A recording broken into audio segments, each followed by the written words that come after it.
10 जून 1971 की अव्यक्त मुरली है। मुरली की हेडिंग है सेवा की धरनी तैयार करने का साधन सर्च लाइट। सेवा की धरनी तैयार करने का साधन सर्च लाइट। हर एक के मस्तक पर 3 रेखाएं कौन सी देख रहे हैं? आपको अपनी रेखाएं दिखाई देती हैं। जैसे बाप की यादगार चित्र में सदैव 3 रेखाएं जरूर दिखाते हैं, ऐसे ही हर एक शालिग्राम के मस्तक पर 3 रेखाएं कौन सी दिखाई देती हैं? मस्तक को कब दर्पण में देखा है? कौन से दर्पण में देखा है?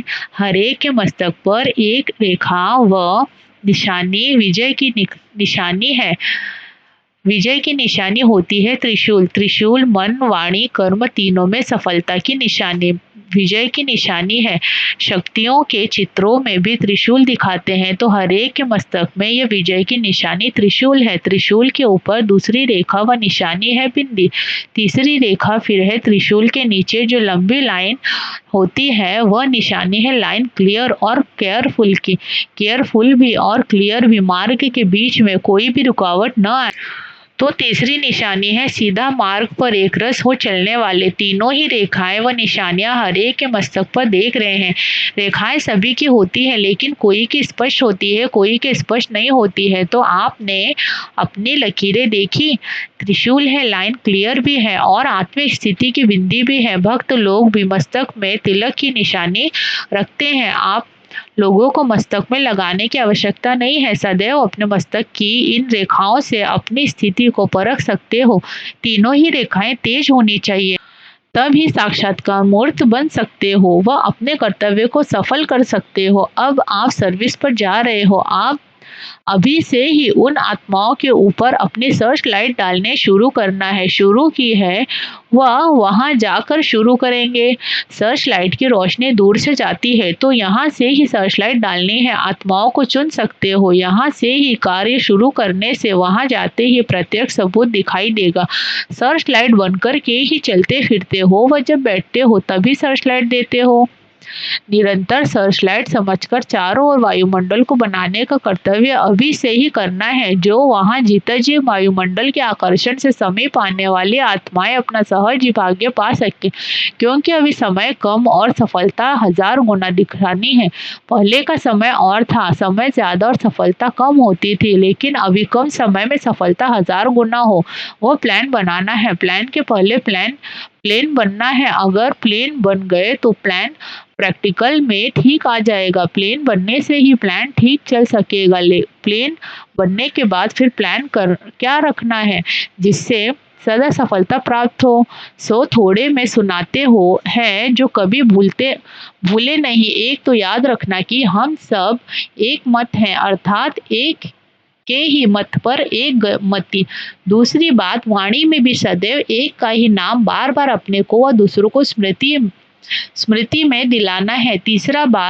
तीसरी बात, चलन अथवा कर्म में इकोनॉमी हो। न सिर्फ तन में इकोनॉमी करनी है, लेकिन वाणी में भी इकोनॉमी हो, संकल्प में भी इकोनॉमी हो, समय में भी इकोनॉमी। तो चलन में सभी प्रकार के की इकोनॉमी हो। यह तीनों ही बातें एक मति, एक का नाम अर्थात इकोनॉमी और फिर इकोनॉमी, यह तीनों ही बातें सदैव स्मृति में रख फिर कदम उठाना व संकल्प को वाणी में लाना है। कोई भी लेन देन करते हो तो उसी समय एक स्लोगन याद रखना है, बालक सो मालिक। जिस समय विचारों को देते हो तो मालिक बनकर देना लेकिन जिस समय फाइनल होता है उस समय फिर बालक बन जाना है। सिर्फ मालिक पना भी नहीं, सिर्फ बालक पना भी नहीं। जिस समय जो कर्म करना है उस समय वही स्थिति होनी चाहिए। और जब भी अन्य आत्माओं की सर्विस करते हो तो सदैव यह भी ध्यान रखो कि दूसरे की सर्विस के साथ अपनी सर्विस भी करनी है। आत्मिक स्थिति में अपने को स्थित रखना, यह भी अपनी सर्विस। यह है अपनी सर्विस। पहले यह चेक करो कि अपनी सर्विस भी चल रही है। अपनी सर्विस नहीं होती तो दूसरों की सर्विस में सफलता नहीं होगी। इसलिए जैसे दूसरों को सुनाते हो ना कि बाप की याद अर्थात अपनी याद, वो अपनी याद अर्थात बाप की याद, इस रीति से दूसरों की सर्विस अर्थात अपनी सर्विस यह भी स्मृति में रखना है। जब कोई भी सर्विस पर जाते हैं तो सदैव ऐसे समझो कि सर्विस के साथ साथ अपने भी पुराने संस्कारों का अंतिम संस्कार करते हैं। जितना संस्कारों का संस्कार करेंगे उतना ही सत्कार मिलेगा। सभी आत्माएं आपके माने आगे मन से नमस्कार करेंगे। एक होता है हाथों से नमस्कार करना, दूसरा होता है मन से, मन ही मन में गुण गाते रहे। जैसे भक्त भी एक तो बाहर की होती है जैसे भक्ति भी एक तो बाहर की होती है, दूसरी होती है मानसिक। तो बाहर से नमस्कार करना यह कोई बड़ी बात नहीं है, लेकिन मन से नमस्कार करेंगे। गुण गाएंगे बाप के ही, इन्हों के बनाने वाला कौन। गुण गाएंगे बाप के कि इन्हों को बनाने वाला कौन। दूसरा, जो उन्हों के अपने दृढ़ विचार है उनको भी आपके सुनाए हुए श्रेष्ठ विचारों के आगे झुका देंगे तो नमस्कार हुआ ना। मन से नमस्कार करे, यह पुरुषार्थ करना है। बाहर के भक्त नहीं बनाना है, लेकिन मानसिक नमस्कार करने वाले बनाने हैं।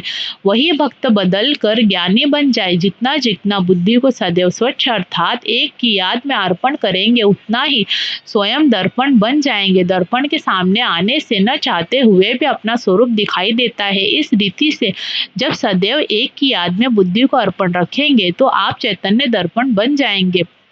तो जो भी सामने आएंगे वो अपना साक्षात्कार, वो अपने स्वरूप को सहज अनुभव करते जाएंगे। तो दर्पण बनना जिससे स्वतः ही साक्षात्कार हो जाए, यह अच्छा है ना। दूर से ही मालूम पड़ता है ना कि कोई सर्च लाइट है। भले कहाँ भी कितने भी बड़े संगठन में हो, लेकिन संगठन के बीच में दूर से ही मालूम पड़े कि यह सर्च लाइट है, अर्थात मार्ग दिखाते हैं। आप लोग नॉलेज और मार्ग की सर्च लाइट द्वारा मार्ग दिखलाने वाले सर्च लाइट हो। और जब दृढ़ संकल्प करके जाते हैं तो संकल्प से स्वरूप बन ही जाएंगे। संकल्प है कि हम विजयी रत्न है, तो स्वरूप भी विजय का ही बन जाता है। वाणी और कर्म ऐसे ही चलते हैं। संकल्प के आधार से विजय कर्म में भरी हुई है। विजय का तिलक सर्विसेबल आत्माओं को लगा हुआ है। सर्विस अर्थात विजय का तिलक लगा है। यह सर्विसेबल ग्रुप जा रहा है ना, जिसका एक सेकंड वो एक संकल्प भी सर्विस के सिवाय ना हो, वह है सर्विसेबल। ऐसा यह ग्रुप है ना। जब खास सर्विस पर जाते हैं तो अपने ऊपर भी खास ध्यान देना होता है। यह साधारण सर्विस नहीं है, लेकिन विशेष सर्विस है। साधारण सर्विस करते हो तो साधारण स्मृति रहती है। जब कोई भी विशेष कार्य करना होता है तो विशेष याद रहती है। तो साधारण स्मृति में नहीं, लेकिन पावरफुल स्मृति में रहना है। सदैव पावरफुल स्मृति में रहने से वायुमंडल पावरफुल रहेगा। पावरफुल वायुमंडल होने के कारण कोई भी आत्मा इस वायुमंडल से निकल नहीं पाएंगे, तभी सर्विस की सफलता होगी। सदैव एक दो के विचारों को सत्कार देकर स्वीकार करना है, तो फिर मानसिक नमस्कार सहज करेंगे। सदैव हाँ जी का पाठ पक्का करना। जितना हाँ जी करेंगे उतना ही सभी जय जयकार करेंगे। आप अपने शक्ति स्वरूप की व पांडव स्वरूप की प्रत्यक्षता करने के लिए जा रहे हो ना। अब अश्व चक्र लगाकर आत्माओं को यज्ञ में स्वाहा कराने लिए जा रहे हो। अश्व चक्र लगाकर आत्माओं को यज्ञ में स्वाहा कराने लिए जा रहे हैं। स्वयं तो स्वाहा हो ही चुके हैं। एकदम प्लेन बनना है, साथ में बोझ नहीं लेना। पांडव 5 है लेकिन मत एक है। कहते हैं ना कि हम सभी एक हैं। एक एग्जाम्पल कायम रखने के लिए यह फर्स्ट ग्रुप है। स्मृति स्वरूप की 1-2 का हर समय स्मृति दिलाने से एक मत हो जाएंगे। 5 पांडवों की एक मत की विशेषता भी है और हरेक की अपनी अपनी विशेषता भी है। हरेक की अपनी अपनी विशेषता कौन सी है? जैसे 4 मस्केटियर्स 4 बंदूकधारी फौजियाने का सुनाते हैं ना, तो 1-2 में मिलजुल कर हर कार्य को सफल बनाना है। हर एक अपने ऊपर विशेष एक ड्यूटी ले, हर एक अपने विशेष कार्य की जिम्मेवारी सुनाओ। संगठन में होते हुए भी अपनी विशेषता का सहयोग देने से सहज हो जाता है। एक एक पांडव क्या विशेषता दिखाएंगे? आत्मा के नाते तो सभी पांडव हो और शक्तियाँ भी हो। अपनी विशेषता का मालूम है। अपना उमंग उत्साह और एक रस अवस्था सदैव रहे। कितना भी कोई किन बातों द्वारा आप लोगों को हराने की कोशिश करे, लेकिन जब प्रैक्टिकल अनुभवी मूर्त होकर के उनको आत्मिक दृष्टि और पावरफुल स्थिति में स्थित होकर 2 शब्द भी पावरफुल बोलेंगे तो वो अपने को कागज का शेर समझेंगे। जैसे देवियों का दिखाते हैं ना कि सामने असुर विकराल रूप से सामना करने आते हैं, लेकिन उन्हों के आगे जैसे बिल्कुल पशु अर्थात बेसमझ बन जाते हैं। कितना भी बड़ा समझदार हो, लेकिन आपके अनुभवी मूर्त और आत्मिक दृष्टि के सामने बिल्कुल ही अपने को बेसमझ समझेंगे। भले आपके सामने कितना भी रूप धारण करने की कोशिश करे। शक्तियों के पांव के नीचे सदैव भैंस दिखाते हैं। क्यों? कितना भी कोई अपने को सेंसिबल नॉलेजफुल समझे, लेकिन भैंस बिल्कुल बेसमझ होती है।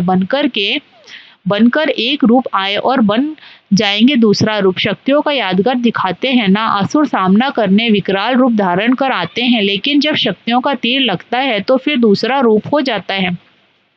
इसलिए सदैव यह याद रखना कि हम ऑलमाइटी अथॉरिटी के द्वारा निमित्त बने हुए हैं, ऑलमाइटी गवर्नमेंट के मैसेंजर हो।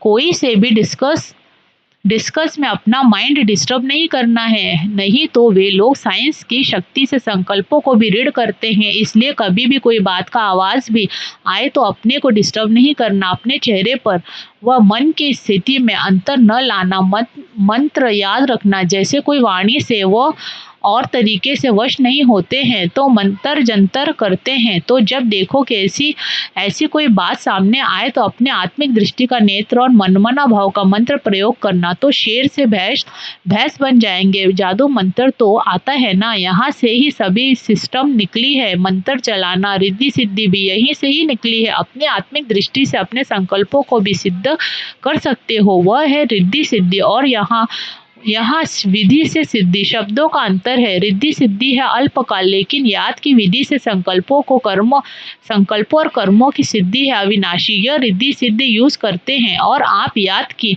विधि से संकल्पों और कर्मों की सिद्धि प्राप्त करते हो। अच्छा, ओम शांति।